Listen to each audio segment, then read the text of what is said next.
تحية لأهل الجنة. السلام عليكم ورحمة الله وبركاته.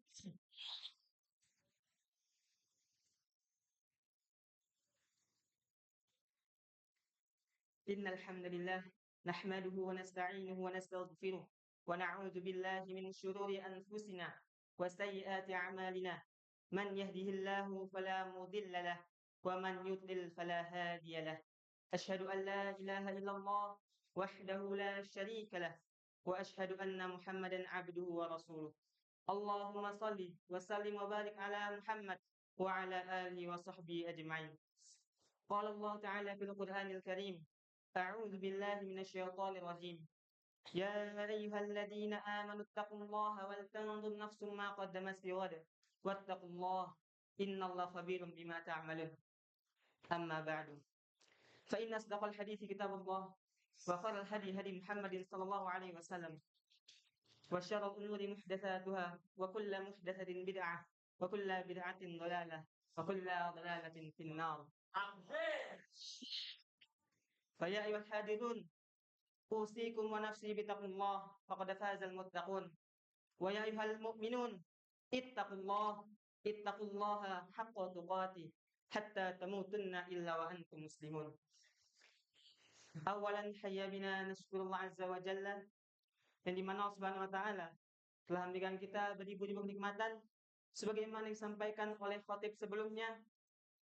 Dalam Quran surat An-Nahl Allah berfirman, wa in ta'uddu ni'matallahi la tuhsuha. Dan jika kalian ingin menghitung nikmat yang Allah berikan, niscaya kalian tidak akan mampu. Salah satu nikmat yang wajib kita ingat yaitu nikmat iman dan juga nikmat sehat.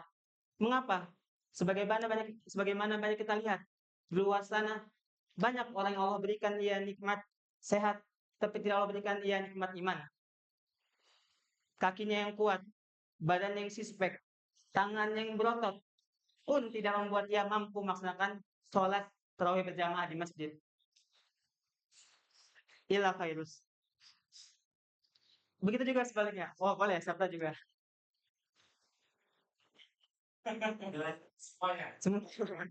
Begitu juga sebaliknya. Ada orang yang Allah berikan ia nikmat iman sehingga hatinya begitu kuat ingin melaksanakan sholat tarawih berjamaah di masjid. Tapi Allah belum berikan dia nikmat sehat sehingga fisiknya tidak mampu melakukan hal itu.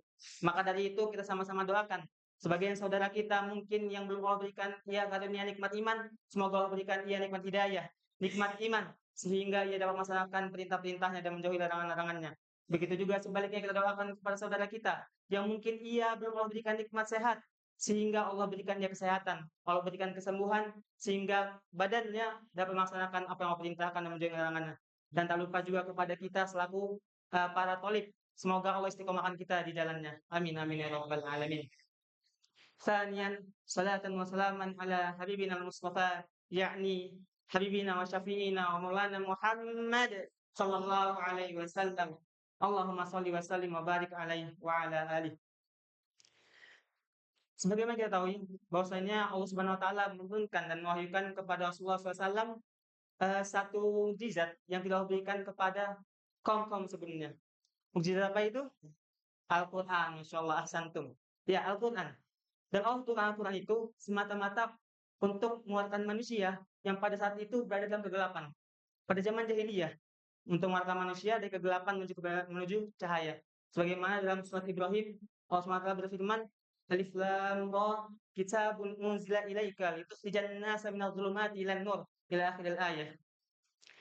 Pada suatu kesempatan, saya dan sebagian teman-teman, jika masih ingat, kita pernah melaksanakan mengikuti kajian yang dimana beliau bukan di Al-Fatah, yang di Ojak, yang dimana beliau membuka kajian beliau dengan memberikan gambaran struktur bagaimana tujuan manusia itu diciptakan.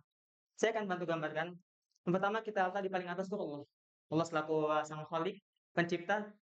Terus kita letak garis ke bawah, yaitu kita letak di bawahnya manusia. Karena kita membicarakan antara manusia dan Allah. Kita membicarakan antara manusia dan Allah. Nah, lantas nggak mungkin Allah itu menciptakan, membuat suatu hal tanpa ada tujuan. Pasti semuanya tujuan. Untuk apa manusia diciptakan? Sebagaimana dalam surat Az-Zariyat ayat 56, Fama khalaqatul jinna wal insa illa liya'budun. Dan tidak akan menciptakan manusia dan jin kecuali untuk menyembah kepada Allah Subhanahu wa taala. Maka ketemu tuh tujuan manusia beribadah kepada Allah.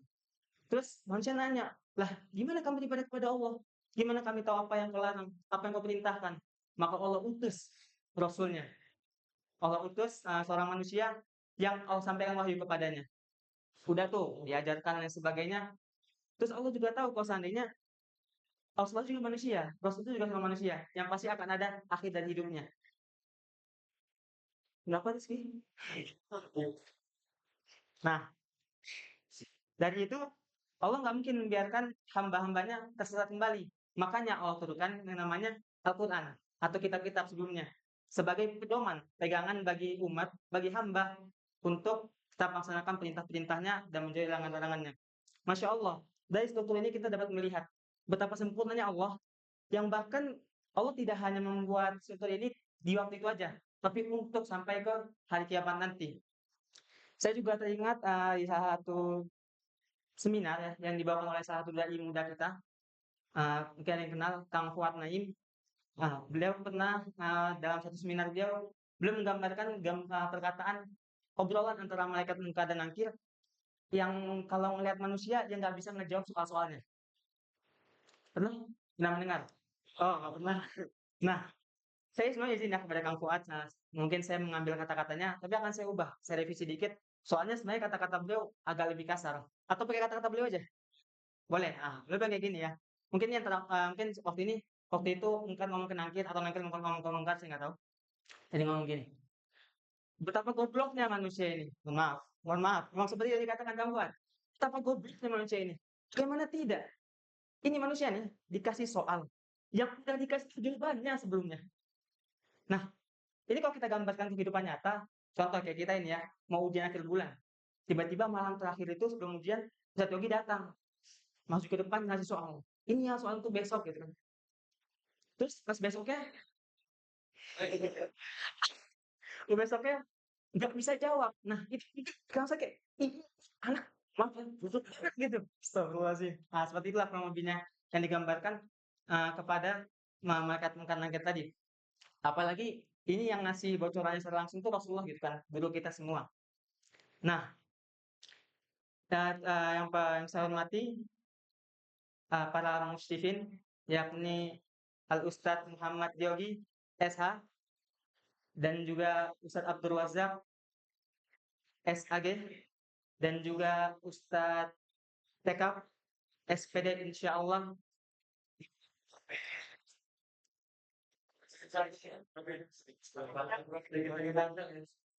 Baik, lanjut ya. Dan yang tak lupa juga kepada para teman-teman semua seperjuangan menuju ridho Allah Subhanahu wa taala yang saya banggakan, yang insya Allah di masa depan akan menjadi tombak-tombak perjuangan dakwah Islamiyah, yang insya Allah di masa depan akan menjadi tokoh-tokoh sejarah yang namanya termaktub dalam buku-buku sejarah generasi selanjutnya. Yang mungkin kalau kita gambarkan di zaman sekarang itu mungkin tersimpan di file-file atau di apa, link curiga itu apa namanya, PDF. Nah, PDF bahkan mungkin bisa jadi kita dibikinin game sama generasi selanjutnya. Contoh kayak Sabandi dibikin kayak Subversive gitu kan, atau Bang Faidil kayak Flow gitu kan. Apa namanya? Contoh. Alza. Dan terlepas dari semua itu kita berharap semoga Allah Subhanahu wa taala masukkan kita masuk hamba beliau yang berjihad di jalannya sehingga kalau kita diwafatkan termasuk para syahidin. Amin ya rabbal alamin.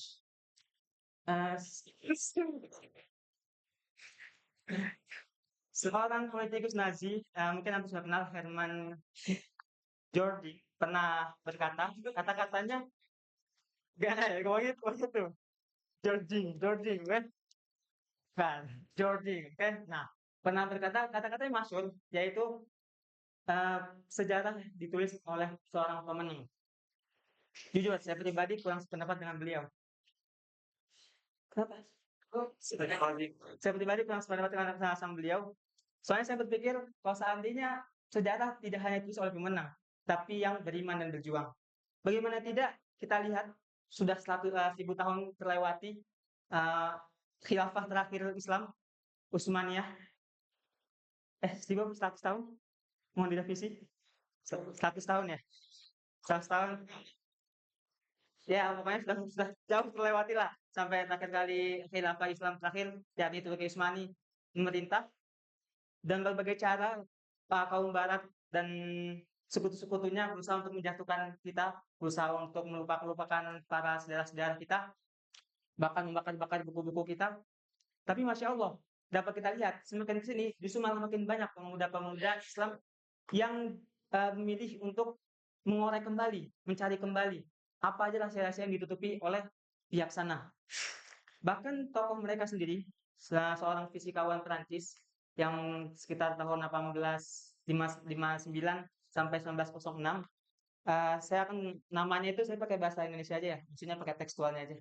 Saya nggak bisa nyebutnya. Pierre Le Curie. Pierre Le Curie. Kurang lebih kayak gitulah, saya nggak bisa nyebutannya. Bahasa Perancis soalnya. Nah, beliau mengatakan saat ini kami memiliki 30 buku peninggalan peradaban Islam Andalusia. Dan dari 30 buku ini muncullah cikal bakal atom. Dari 30 buku ini. Dan seandainya nenek moyang kami dulu tidak membakar buku-buku peninggalan Islam, niscaya saat ini mungkin kita sudah berterbangan di luar angkasa. Mungkin gambaran beliau itu kita udah punya kapal-kapal yang apa, soalnya mobil yang bukan lagi napak di bumi. Apa itu? Oh, yang terbang-terbang gitu ya. Ya, pokoknya yang dari langit. Chat gitu ya. Chat gitu, saya nggak tahu. Pokoknya yang terbang-terbang gitu. Ya, ya itu pokoknya. Ya, maksudnya kayak gitu. Beliau ngasih gambaran seperti itu. Nah, maka dari itu saya pribadi dengan sadar mengatakan gitu ya, mungkin suara saya nggak selantang Faiz, nggak setegas Fairuz, nggak sewibawa Bang Faidil, nggak sesyahdu Zulkifli, dan nggak secempreng Alif. Alif mana? Gak ada. Story sakit siapa masih pernah jalan? Saya nggak dengar Bang, maaf Bang. Saya lagi pulang waktu itu. Baik ya, saya juga nggak dengar. Nah, wallahi, uzkur ya ahli syabab. Bahkan sahabat Sa'ad bin Abi Waqqas dapat memerintahkan pasukannya dari atas ranjang.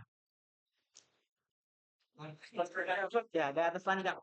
Saya lupa tentang apa. Ada yang ingat ketika waktu itu Sultan perang apa? Perang apa? Saya lupa pokoknya. Si insya Allah antum lebih tahu semua. Pokoknya saat aja pernah memerintahkan pasukan dan seranjangkan saat itu beliau sedang sakit. Maka dari itu sepatutnya kita juga tidak hanya mengharapkan pemimpin tegas dan keras dalam artian membela kebenaran, tapi juga kita harus menyadarkan diri kita sendiri bahwa seandainya kita juga sebagai rakyat dan penduduk harus memiliki hati seputih kertas. Nah, baik, itu tadi semua hanya mukadimah. Saya belum masuk pembahasan. Ada pembahasan yang akan saya bawa pada malam ini.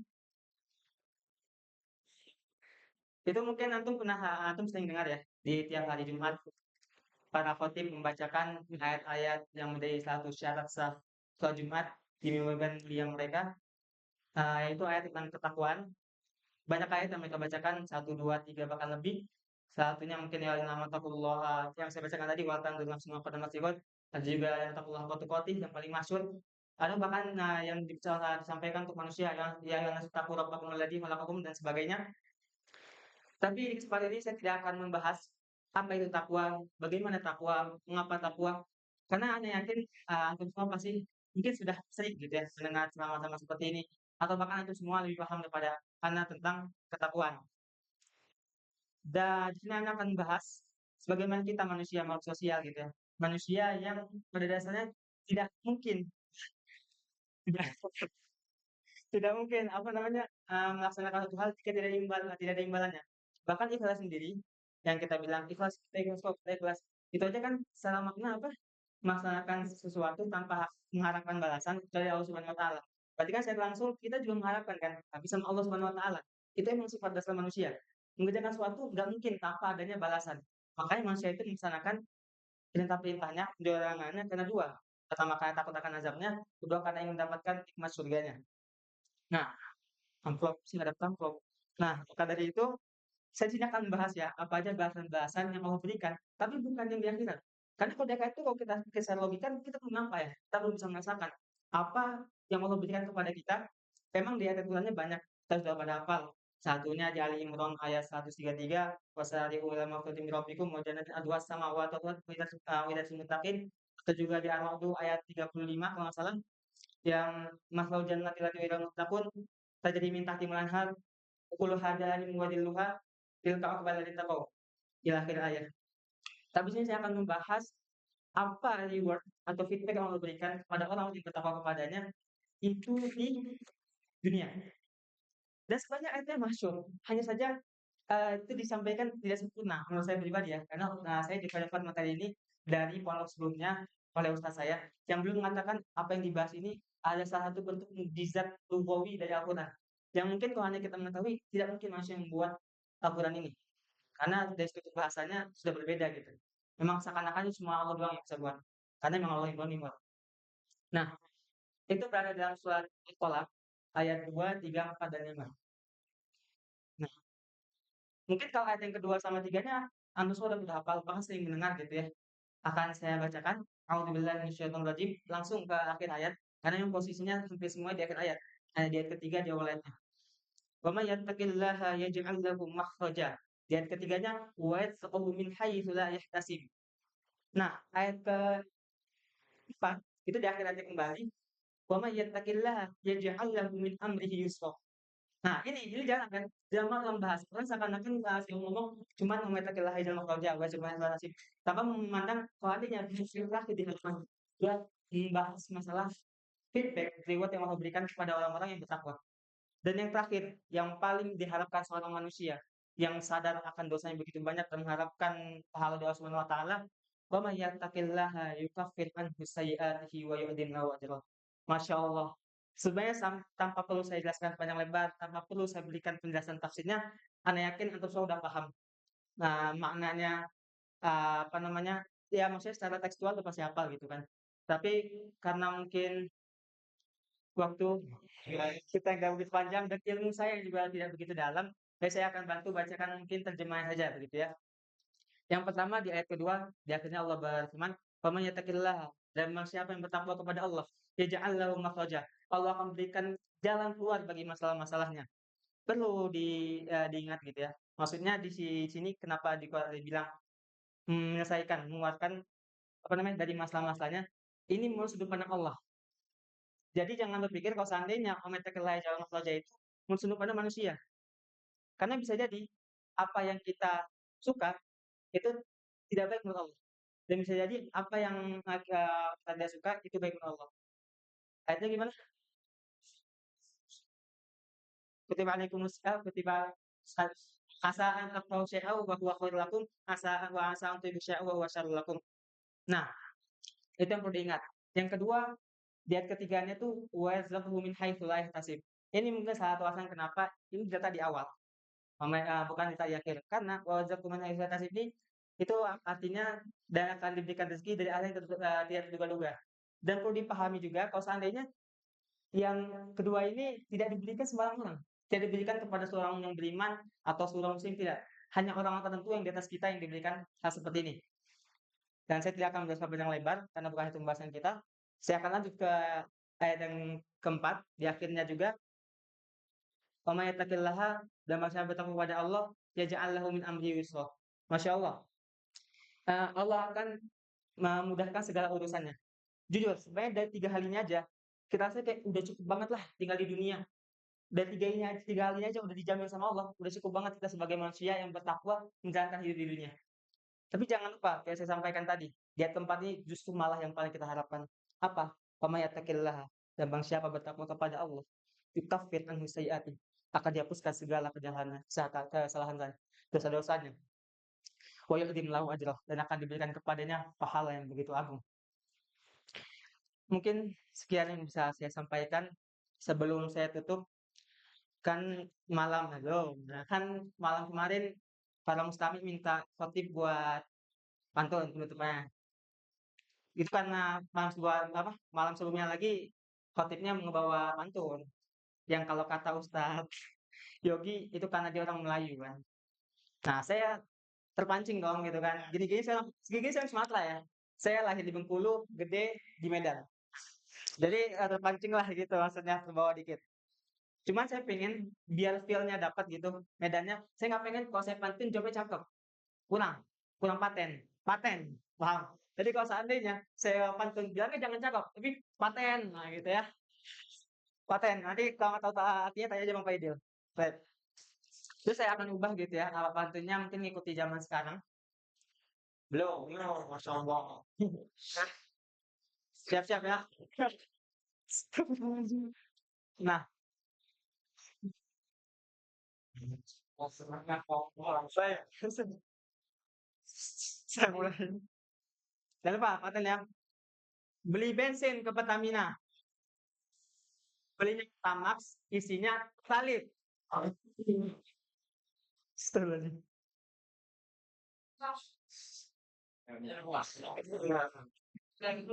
Ulang, ulang, ulang. Aduh, blank saya nih kayak tadi. Ulang ya. Beli bensin ke Pertamina, belinya Pertamax, isinya Pertalite. Jika ada salah, maafkan saya. Oh, tadi siapa yang ngomongnya? Ulang-ulang, enggak ada yang ngomong cakep tadi. Ya, ulang-ulang. Sebenarnya saya lupa. Saya bisa ingat ini. Nah. Ya, nah. Oke ya. Beli bensin ke Pertamina. Belinya Pertamax, isinya Pertalite. Jika ada salah, maafkan saya. Jika antum nggak maafkan, berarti antum pelit. Beli santan ke warung Bu Asih. Cukup sekian dan terima kasih. Kalau kalau yang tampan dan menawan itu Ustadz Yogi SH. Kalau yang tambah satu triliun itu PT Pertamina. Isma Makola wa Unzat Menkola. Assalamualaikum warahmatullahi wabarakatuh.